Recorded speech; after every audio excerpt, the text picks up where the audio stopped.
Zdravím vás, som rád, že si prišli do Angoly. A ja. Zaujalo ma to, že vy s rokami 2020 a 2023 nemáte nič. To, že... Dobre sa pýta. Ticho buď. Ide o to, že ja robím u armády a veľmi dobre viem, ako sú stredné stupne riadenia obsadené.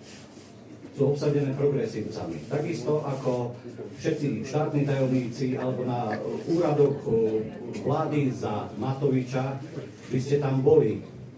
Nie úplne na vrchu, ale ste boli. Tak nie je to také čudné, že tu hovoríte, že vy za to nemôžete. Môžete za to presne tak, ako Matovič. To, presne že tak. za koronu. Áno!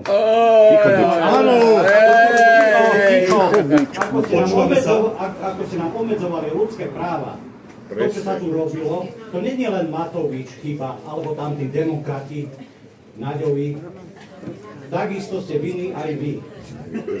Ale vy. Ja som sa toho nezúčastnil. Rovnako ako ja ste sa toho nezúčastnili.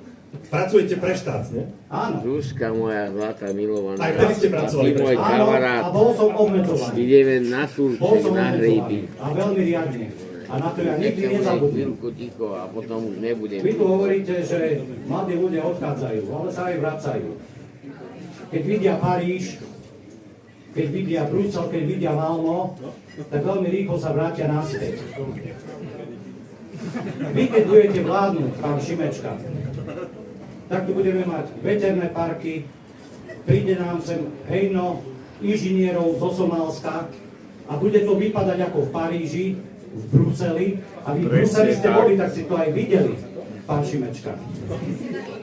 A ešte jednu vec chcem povedať, že ja vás berem, každý má iný názor, každý si ho môže povedať. A tuto je veľa ľudí, ktorí sú vaši fanúšikovia. Ja nie. A nikdy sa s nimi nebudem hádať. Super. Ale jednu vec vám poviem, že budete premiér. A Ťažko. vás si neviem predstaviť, že budete vy rokovať s Donaldom Trumpom, alebo Putinom. alebo s indickým prezidentom. Fakt si to neviem predstaviť. Aj cez tú genézu vašej rodiny, aj progresívne. Čo ste vy riadili, pán Šimečka? Okrem toho slniečkársko, mimovládkarského spolku progresívnych poslancov, čo ste vy riadili? Ja by som vám nedal riadiť ani večierku, lebo ešte